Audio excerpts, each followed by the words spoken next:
Hi, you guys. This is so awesome. I think I'm ready to talk about me being Muslim and the hijab. If you guys don't know, I'm Muslim. You will see me don the hijab probably half the time, which is not what most probably Muslims that cover do. But I also don't consider myself like most Muslims. And I think that I'm ready to talk about this because I've kind of sorted it all out in my head, and now I can share it with you guys.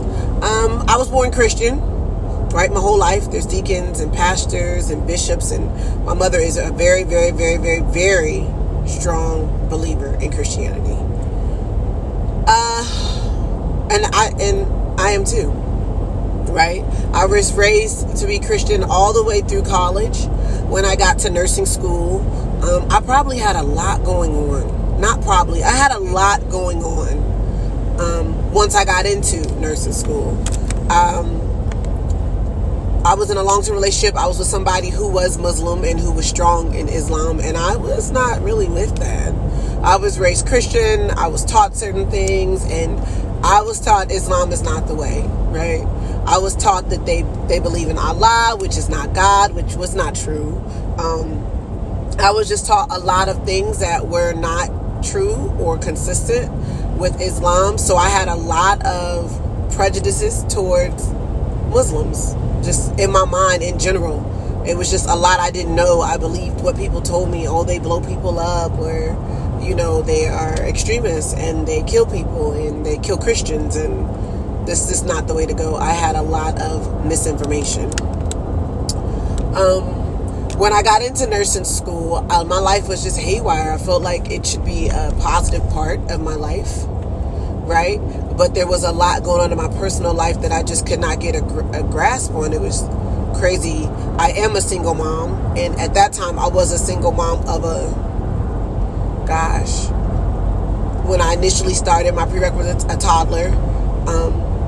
And it was difficult for me to manage my personal life and to manage nursing school. If you know anything about nursing school, it's very demanding. I didn't have, the only help I had was my mom, who has her own things going on. So it was not easy for me to handle raising a child and being in a very demanding nursing program. So I used to feel very uneasy. A lot of days I would just feel not settled emotionally, right? And mentally not settled. It never affected my studies, but I'm just talking about my soul, how I used to feel inside. I used to just feel uneasy. And there was this girl in my class, her name was 𝗖𝗢𝗡𝗦𝗡𝗥𝗧𝗜𝗡. If I tear up when I mention 𝗖𝗢𝗡, it's because I love her so much.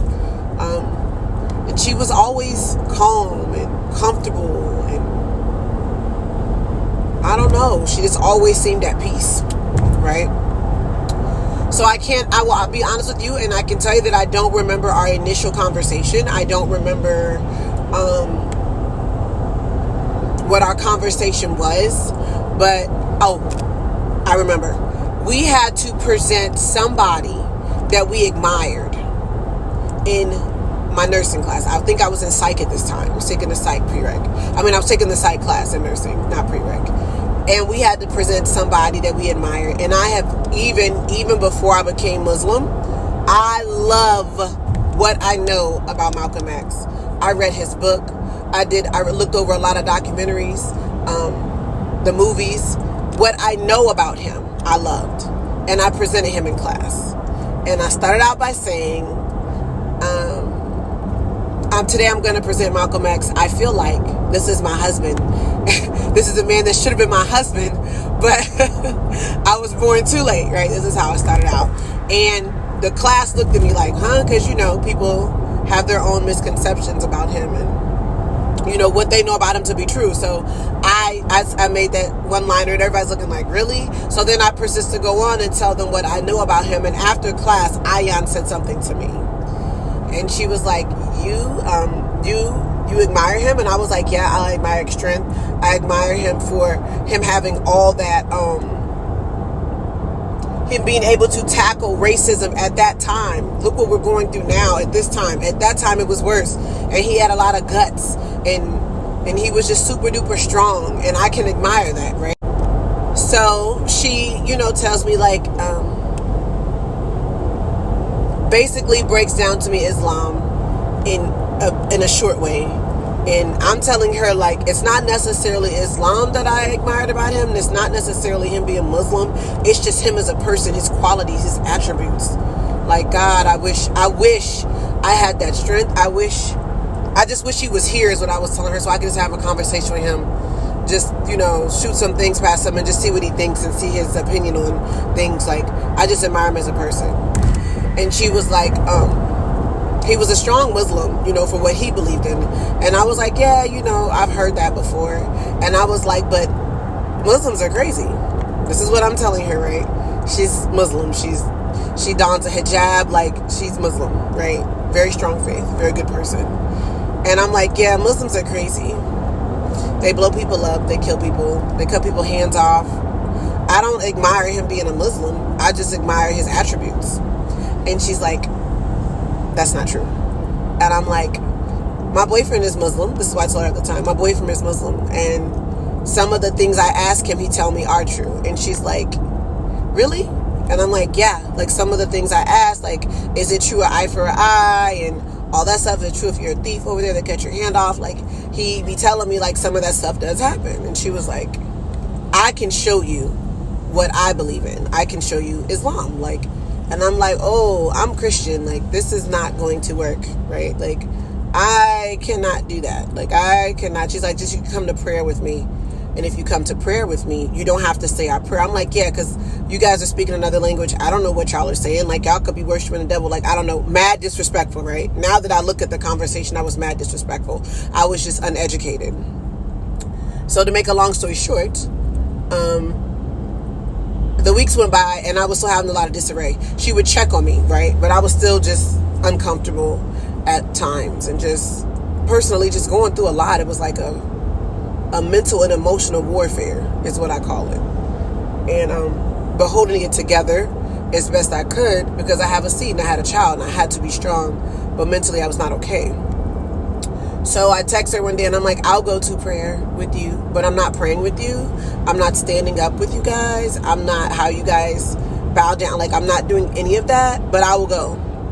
And she's like, okay, you can meet me today. It was Friday. We're going to Salat. So you can meet me today. I'll find a masjid that's close to you and we'll meet there. So we meet. And when I get there, she brings me all these gifts, right? She brought me hijab. She brought me something to wear. She brought me a book that kind of compared and contrasts Christianity and Islam. And we went and we prayed. And we did this for, okay, let me go back. I did not pray with them. I would sit in the back with my child and just listen. But I felt so calm. I could cry. It took my soul. It was a difficult time. And when I would sit in there, my anxiety, my fear, my disarray was gone. I just felt peaceful. So it became an addiction for me. I always wanted to go, but I wouldn't pray. I wouldn't pray because I didn't know what they were saying. So one day she told me, come and we'll pray behind everybody else and I'll say it in English. So you can know what we're saying and so you can feel comfortable. And that kind of started everything. So when moving forward, when she got me a Quran and when she got me materials to learn about Islam, she always got them for me in English because a lot of their stuff is in Arabic because that's the way they were taught. That's the way it was brought down. So a lot of the stuff was in Arabic, and I was just telling her, like, in order for me to learn and feel comfortable, it has to be in English so I can understand, and I have to read it and I have to absorb it. I don't want anybody to read it to me. I want to be able to sit down and read it and absorb it. And that is how I converted from Christianity to Islam. This is Alicia So Awesome. I do appreciate all the love and support you guys have been giving my page and my channel. I appreciate you guys so much. Please continue to like, share, and repost my videos. And I will